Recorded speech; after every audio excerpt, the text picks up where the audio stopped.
Everybody, it's part two of Citadel. Let's talk about the scam and how they do this. It's called front running. It's called skimming sometimes. What they do is they get in front of your order and they shave milliseconds through fiber optic cables. And because they're seeing your order, they can drive the price up and it costs you money. Let me give you an example. Let's say you're on the phone right now, right? And you order 4 small pizzas and they're $10 a piece. And within seconds, you get 2 pizzas filled at $10. But they raise the price. Somehow they raise the price of wheat dough, pepperoni, and mozzarella cheese. So by the time the second order gets filled, it's now $15 for a small pizza. They make $5 per order. That's how the scam works, right? These milliseconds that they're shaving off makes them billions of dollars, tens of billions. It's that speed advantage that they can skim from on the top. And they don't give you trade confirmation. If your broker does not offer you a trade confirmation slip, you're getting screwed over. They have to by law. They have to tell you, they have to show you and tell you what they filled at and to who the market maker was, who filled the order, all that stuff. All right, so keep that in mind. I said this to you guys before, and I'll say it again. Hedge funds are not financial institutions. They're intelligence agencies. How powerful is information? Let's really think about this for a sec. If you knew that, let's say Facebook is having a really bad quarter, that their projections are down by 30%, which means the stock is going to plummet. Or you knew that the FDA was not going to approve this new heart medication that this pharma company has been boasting about for the last 8 months, or if you knew the CEO was caught lying about something, or there was a merger or an acquisition coming, and you knew the direction the stock was going, how powerful is that information? Well, it's worth billions, right? It's worth billions. You can put in calls and puts and do whatever you want, and you'll make billions of dollars doing it. Huge money. Because Citadel is both market maker and a hedge fund, they can screw you on both. Okay. How do they do this? They have very questionable methods. Obviously, they lie. They do pretexting. They bribe people. They blackmail people. They surveil people. They hack. And they use sometimes phone centers as a market research guide. So let's talk about this for a second. So let's really dig deep. Okay. First thing I have here is satellite surveillance of Wuhan Tian Hospital. And what these guys do is they count how many cars are in the parking lot and they compare it to other days. So let's say you're Ford Motor Company and you're selling to Japan, or you're selling to one other company or whoever, right? And all of a sudden there's an influx of cars from out of state, and your local snitch who's at the car dealership tells you, hey, there's a bunch of people showing up at Ford, all out of state, all from Japan. Can you find out what's going on? And then you confirm it with the charter flight, private jet flight that the company hired from Japan. And, they're a local company that's based out of wherever, and they also confirm it, or they overhear conversations and they pick up on things and they write it down and they snitch. That is the network that they operate on. Surveil and snitch. You have a snitch network. People that are willing to take money in cash or whatever, and they basically keep an eye on things. Anything that's interesting, they give them a call. That money, that information is worth money if it's an actual thing. They confirm it. This person gets paid. This guy right here gets paid. And the satellite surveillance. There are companies out there that do this for a living. They literally stake out parking lots. Okay, so they do this. They know something's going on. Start investigating. Boom, they start doing things. The moles. All right, let's talk about dumpster diving. So they'll pay people, right, money to go through all the dumpsters at a company, show up in the middle of the night, drag all the paperwork out, put it into other garbage bags, and walk off with it.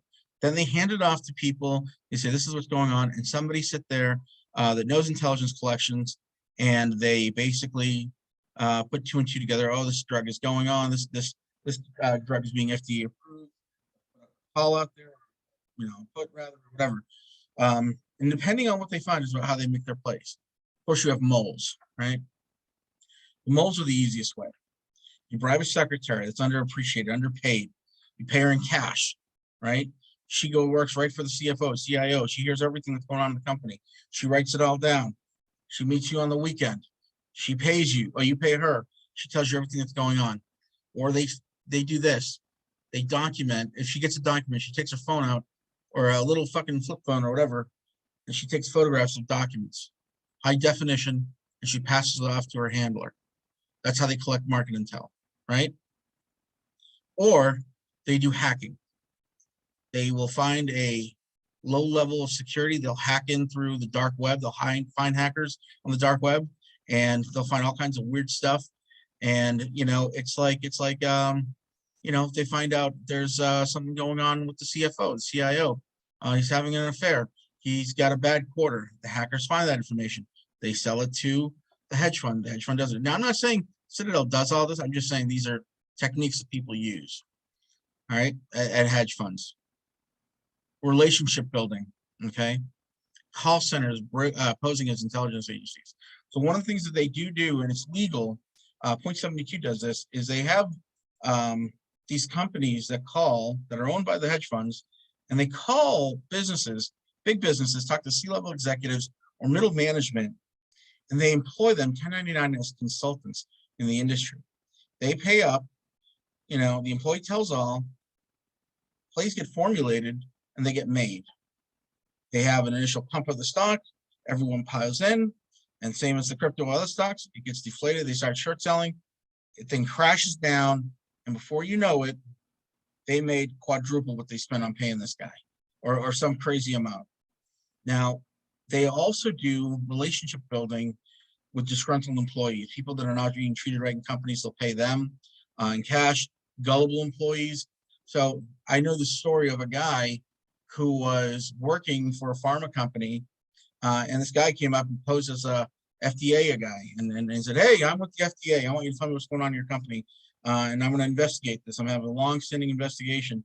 And this gullible person believes this guy works for the FDA, and he's giving them credible information.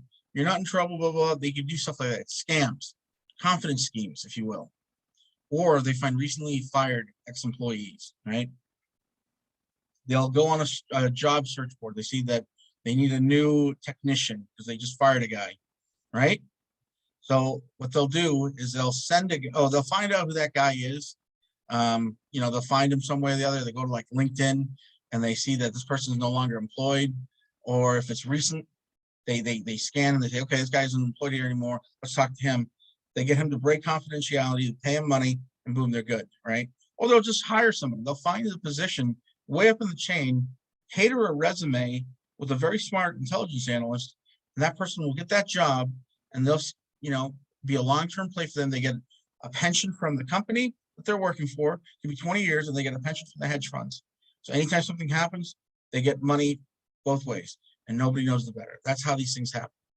Okay, so that is some of the ways that these guys make money. I want to make one last effort on the financing part. Listen, these guys,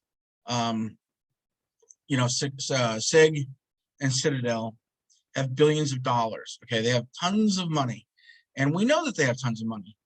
And I'm asking myself, okay, what's going to happen if these guys who have tons of money don't have access to shares, or they get too expensive, right? And they have billions already stashed away in a war chest, and they're actually able to buy shares at a very low price. Let's say it's in the hundreds of the thousands. It will deflate the squeeze. It'll take longer, right? Well, they'll just start to get down to a certain level where the thing is cheap. So in other words, let's say it costs $1,000 a share, right? And people are selling at 1,000, and the price comes down to 900 or 500. Because so many people sold at 1,000. All of a sudden, they can afford to buy shares through one of the ETFs, and they start shorting again, and the thing goes back down again. Have you thought about that? Have you thought about what would happen if they did that?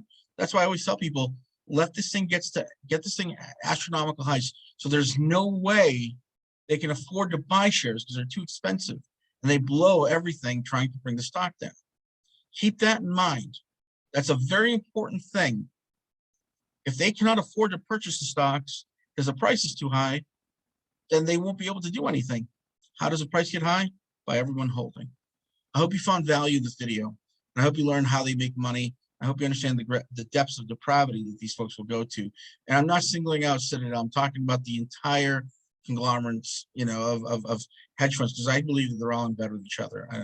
Nobody else will talk me out of it. I think they're all in bed. And I think they all look out for each other because they ultimately are in the same business and they need each other to survive. So if you found value in this video, please share it in your sphere of influence. And thank you very much. Al from Boston signing out.